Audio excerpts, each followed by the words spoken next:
Welcome to this edition of the Farm Kenya Show. My name is Peter Wakaba, and here today we will endeavor to bring you up to speed on matters making business headlines in agriculture across the country, across the region, indeed across the world. As ever,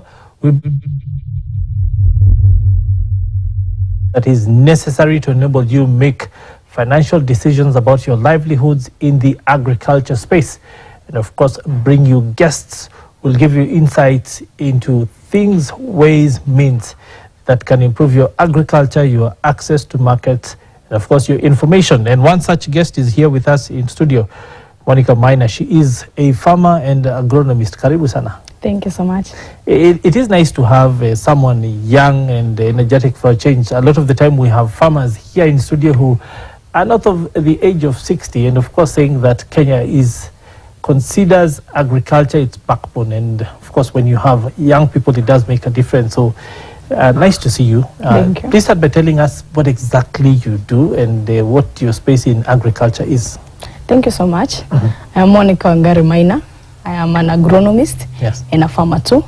I farm poultry farming, dairy, and tomatoes, bulb onions, and veggies. I help farmers. Since I'm an agronomist, I can't do this alone. I also help my farmers on various grounds based on agriculture. Yeah. So how did you decide to go into the farming space? Was it something you grew up liking, or how did you, or did you end up a farmer?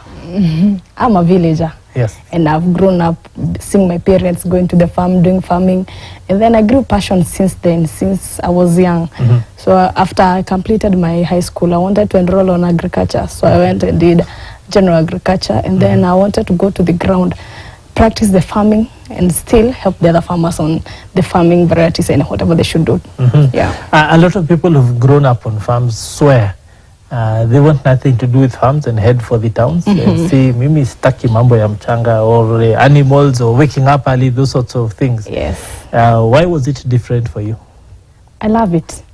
I love doing things manually. Yes. I love waking up. I love napenda kujituma. So the process of me sitting down in an office and I saw that cannot work for me. So I had to go to the farm. I love farming, that's all. Yeah.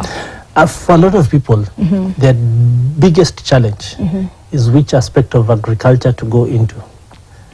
So they will struggle with, say, maize, try a bit of wheat, usikie mara ni mayai, and that sort of thing. How did you decide what you wanted to do, what part of agriculture, what sector to go into? How did you make that decision? For that one, I'll say, what do you love doing? Because there's some people will say they'll go to a different campus that has tea leaves and coffee, and I'll say, I won't do tea leaves, let me go and pluck coffee there outside. So it's all about what your heart loves, because if you don't love anything out here and you're doing agriculture, you won't make it. So what do you love doing? At least even you waking up in the morning, it won't be an enforcement. It's just, you're just willing to do that thing. So what do you love doing? But then they tell you that sometimes it's about the money, that I might like, for example, I might like keeping chicken, but mayai haina bei, so that I might need to find something that has money in it to be able to then survive in this space. How do you balance passion and needing to actually make a living? Okay, in agricultural sector, there is money everywhere. As long as you got the market, you got the right path to follow, you are doing it neatly, there is money. Whatever amount you're getting, even though it's at 5 bob, that is money. You can say, I want to do capsicum. Yes. For me, I know about capsicum. You don't know, but umesikia pale kwa soko, a kg goes like 200 shillings. You follow that capsicum thing and you don't know how to grow it. Diseases attacks you. They start wilting, they die. So utasema aje kifika? There's a glut because the price went to 200. Yes. So I guess everywhere there is money, just stick to whatever you love and do it well. Utapata your pesa. So what are the first steps essentially? Because I've seen people who are saying, mimi nimechoka, I want to go and become a farmer. What sort of boxes do I have to tick before I jump into this space? For one, know about the climatic region, the climatic condition of your place.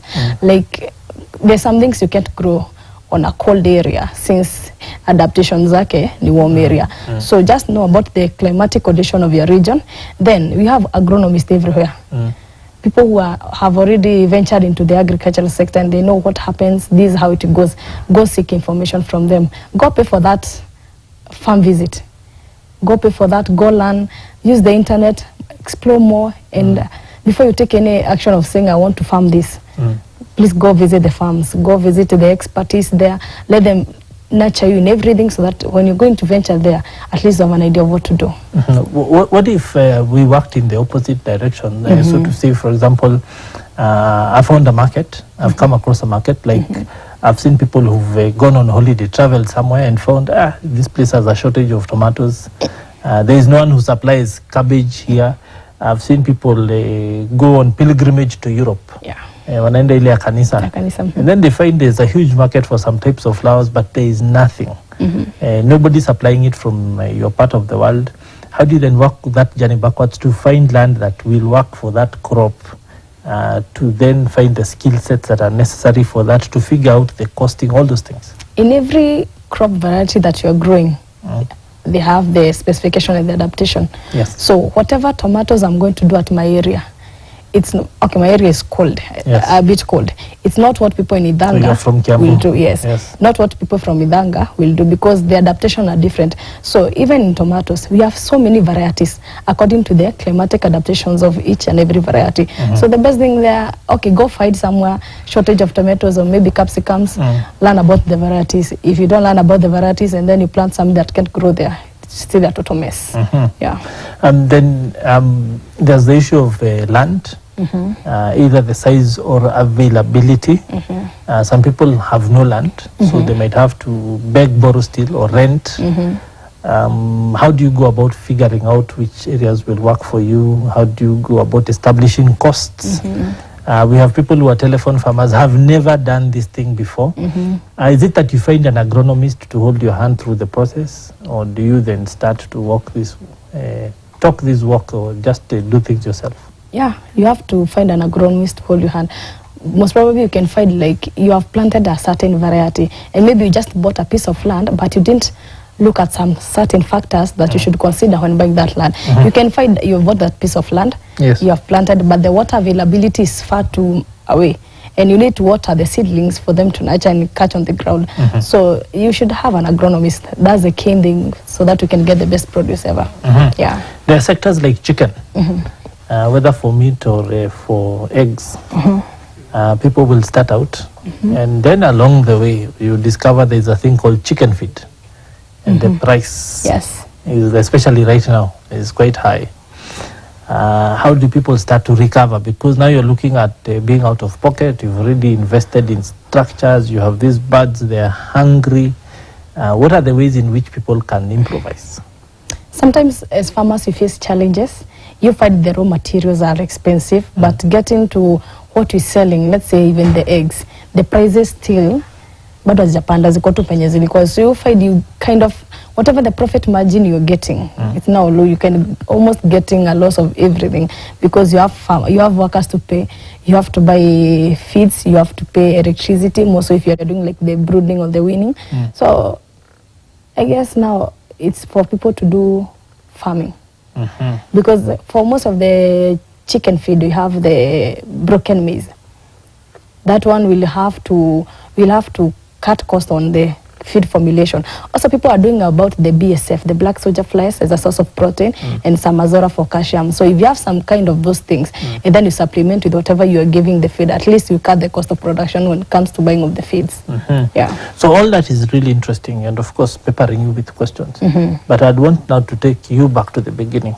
Talk to us about your journey. And you've told us you started because your parents said you loved it, but talk to us about how you started off. You've gotten out of school, you've done your agriculture, you've specialized, you now want to get into this space. Give us that story. After I completed my course, I worked at an agrovet, the side of crop production. In agrovet, we have the animal production side and the crop production. So from there, I would experience farmers coming to the agrovet. They have so many problems. They can't solve. Apparently, I'm selling the medicine, but pale kwa ground sijaenda hiyo dawa. So you can atakuja tena hii dawa ulinipea haikunisaidia. Yes, so I wanted to go to the ground sasa. I have to try my things out so that the next time a farmer will come and tell me I want to do this, I'll proudly tell him or her, use this one. So from there I went to a chicken farm. Yes. It was a poultry farm and I was new. Yes. Pale nimefanya theory, hapa ni practical. Oh, so you got a job at the chicken farm? Yeah, from the agrovet. Then there's a farmer who wanted somebody, and then I was like, I have never had an idea about the poultry farm. Juu ile yetu ya 1, 2, 3 na ni kienyeji style pale ushago. But umeenda shule? Yes, so I went there and had to be nurtured now. I have to be shown the incubation of the eggs, how to handle eggs, how to handle chicks. Based on the knowledge I got from the agrovet. Now I could remember there are some meds that I could hear a veterinary telling people this works on this. Yes. So from there I grew the passion. I loved. So you became an untrained veterinary in that space. Yes, I found veterinaries there. So they did train me about poultry farming from A to Z. Now from there at least I could say I could brood chickens even though it's 200 with a few mortalities like 5. Yes. So with time I grew and then I got the passion for poultry, and then I happened to visit a friend who were doing the same course.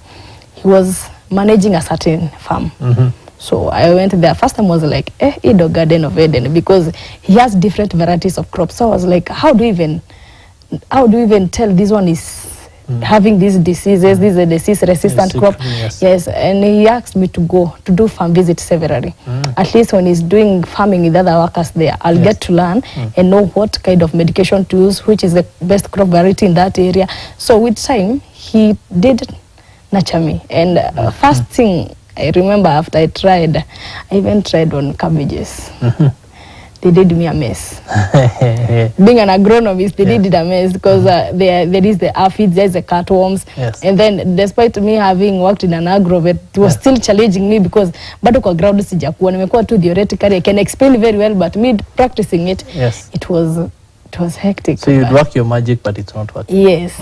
So with time, visiting different farms, talking with different farmers, women out there, and I grew. Now I was like, so I can do this. So every time I was doing something, I would call, even till today. Meaning that saying I'm an agronomist doesn't mean that I'm to the perfection of it. You still consult? Yes, I still consult my fellow agronomist. I did these tomatoes inafanya hivi na hivi na hivi. Achana hiyo dawa fanya hivi. You still connect to the companies that are selling chemicals. Maybe the pesticide and the insecticide. I still consult them on things that I know. I may try this one, but it won't work for me. So it has been a journey with so many challenges. Market-wise, you go, you farm, they come out so well, and then huna soko. So kabeji zako kumenyesha zimeanza kupasuka. Tomato zako zimeanza kuojeka, blossom rotten. It was so challenging, but at least now wherever I can say I'm good. Interesting. And then want us to go to the market aspect afterwards, later. I want us to focus on your journey. Where do you think your largest support has come from in enabling you become the person, the farmer that you are today, the success story that we're talking to, especially seeing as you're a young woman in a male-dominated space where people might not take you seriously, they might want to challenge you all the time, those sorts of things. So who has supported you? I've met different agricultural hosts. I've met different entrepreneurs in agriculture. I'm a youth representative at Murang'a County at KNAF, that is Kenya National Farmers Federation. So me going to the training sessions, going to the agricultural shows and meeting those entrepreneurs, and for me, I know I'm talkative. Let me call it talkative. I'm not a. Yes, you're an extrovert. Yes, I'm an extrovert. I'm not an introvert. So the moment I'm out there, I want to indulge into different places and ask questions. So I always keep those people around me, around my circle, so that anytime I'm facing any challenge, they'll always be my side. Your go-to. And then, of course, you had mentioned the market. A lot of times, the issues you're talking about mask a bigger issue, where there's simply an imbalance of market information. And the brokers will be able to find out where the market is and the price, do their own calculation, and then come and tell you what they want for their pricing. What stops farmers from being able to do this market and price discovery by themselves? You know, you can find a farmer that has not explored too much. Like for me, mostly I do tell my farmers, use the internet very well. Yes. If you're doing broilers, let me say broilers, then right now if you're in Facebook page, go search about broiler farming in Kenya. you will find people advertising their poultry there. If you are doing cabbages, join those groups. Else, if you stay at home and wait for a broker to come achukue whatever you are selling, you'll find you're incurring a lot of losses. So I do tell people, use the internet, get to know other farmers wherever they are selling their produce, even though it's waking up, finding a matatu ama pick up upeleke place, and then you fuel. At least utabaki na kitu, rather than a broker coming and buying you at a throwaway price, and then you need to go and do the calculation and you see you have incurred a lot of losses rather than enjoying the profits that you need to enjoy. Yeah. So you are saying that there are clear benefits to from using technology, like the internet, to support your farming and not just doing it kienyeji. Yes. Ukienda kwa internet kuna Sokovas Kenya, where the people sell their products there. Go advertise, okay, this is a produce of market, I've enjoyed this, and what do we call it now? I've reaped this. Now this is what I have on the table. Show your product to people. So this is my harvest. Yes. This is what I have for sale. Show the product to the people. Otherwise, people, they can't buy anything they are not seeing. Show them and they'll be like, I love that. Why can I get it? So once you get that contact, maybe even one person who says, I buy cabbages and I buy this price, where can I get? So once you negotiate with, at least with one client who want to buy, he will always connect you to other clients, as long as you have got good products and healthy ones. Yes. Yeah. So one of the bigger challenges that we now face is the informality of our market systems. Yes, because not every farmer that is in technology. Yes. Not kuna the old age that are not in the internet version of it. So at least sasa wao wanapata challenges and they call you 1, 2, 3 nitafutie customer. So at least I can say challenges zenye ziko saizi kwa the aged people, lakini mtu yote mwenye ako kwa technology, that shouldn't be an exemption of it. What sort of benefits with that in mind? What sort of efforts to formalize these sectors do you think that can be undertaken to make them more predictable, more regulated? Because, for example, when you think about it, we have national markets, we have regional markets, we have local markets. So it should be a fairly easy effort to find out and figure out what are the prices of tomatoes at Wakulima market today. And that becomes the benchmark, because that is in the city center, and everyone else can match that. And for county governments, for example, Kanjo is present in those spaces. It would be easy for them to find that information and key it in somewhere. Where aren't we seeing these innovations moving? So unaweza pata, like, you come to market wise, you go to a certain ground and kuna wenye kusema kwa your market.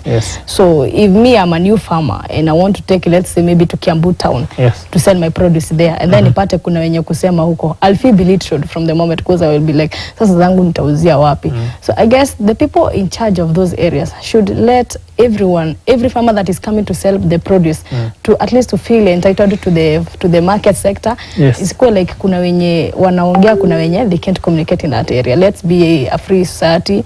Let's love each other in agriculture and let everyone sell their produce. After all, you have my customers, I have your customers. So what is the place for contract farming, so to say? Because all the products that people are producing are generally needed by people somewhere, as either food in their kitchen, as some sort of input into some process in the manufacturing space, those sorts of things. Do you think we will be able to see farmers start to work for contract, so that you're starting to plant your 1 acre of tomatoes because some company in Nairobi is waiting for those tomatoes to turn them into puree or tomato sauce? Okay, you have different companies offering contracts to the farmers. And unless one explore out there and get to know the farmers, of course they have the necessities and the qualification you should have for them to go sign a contract with you. So there are a few farmers, at least I know, they are even in Portugal, they're farming the capsicum and tomatoes that are doing that. And I would love, the one benefit of having a contract with those companies, you never go worrying about the market, because since you have the produce, they'll always come take your products. So I would encourage. But people at home will then ask, where do I find these contracts? Okay, I go back to there. Use the internet. Like now, let's say we have the broiler farmers. We have the QMP, the quality meat packers. Those people do contract. They come, they tell you, you tell them you want them, you want to do business with them. So they tell you, you want a minimum of this, we'll come inspect, and then after you have completed the qualification, they can sign in a contract with you. So the people are there to me internet peer. I will say that. And if you get to know of a person doing with the contract, kindly get close to that person akwambie, who are those people based? So that you can go and visit. Giving a call isn't enough, because having a visit to the offices, wakwambia what they do and what they want, is the most essential thing in agriculture. So the companies are there, use the internet, get to know people who are doing the agricultural using the contract way, and keep in touch with them. They'll help you out. So in essence, you're saying watu wajitume. Watu wajitume. Let's talk about climate change. People will talk about climate change as this big thing out there that is affecting people in the world in different ways. But farmers are actually living these changes, right? Yeah. Talk to us about the challenges you face because of the way our environment and our climate has changed. Like right now, you're facing rains. Apparently, you've seen some places they're experiencing heavy rains. Yes. But people are like, your heavy rain imeisha, so at least you are almost heading to La Nina. They had actually said the Nino was over. Yes, no, you're heading to La Nina. But it's still raining. But still, no, hiyo imekuwa challenge. So some farmers, they are like, no, what shall we do? We can't approach this. So, saizi tuko na very untimely plannings about the climatic conditions. Since everything is varying and changing. So we can't just predict venye tulikuwa tumezoea kusema January, ni jua inakujanga. Yes. So apparently unasema January nitapanda kitu fulani. Then that January, upate the whole of January, it's raining. Yes. Yeah, so and in April, it's completely sunny. Dry. So that's the biggest challenge you're facing right now, because we can't predict the weather at the moment. See the venye tulikuwa na patterns of the weather and the climate change. Tulikuwa tunajua sasa, if I do caps come here, this time I should do veggies. Now, right now we are blank. Okay? Inakuja inatupata ghafla. Yes. Mkulima amenika everything kwa soil, amepanda, ametafuta watu wa labor, and then kumenyesha, kumedrown. Kila kitu imekuwa underwater, yes. So it's a challenge we're facing at the moment. There are then possible ways to create resilience that farmers can explore. Yeah. Like for example, there has been conversation about using things like greenhouses and technology that enables you not to be rainfall or sun dependent. Talk to us about that, costs, availability, challenges. Yeah, okay. For that greenhouse, yes, I'll go for that, because we have always been doing the open field agriculture. And during the climatic change, you can find the diseases that were not attacking the crops that now are always falling on the crops because of the climatic changes.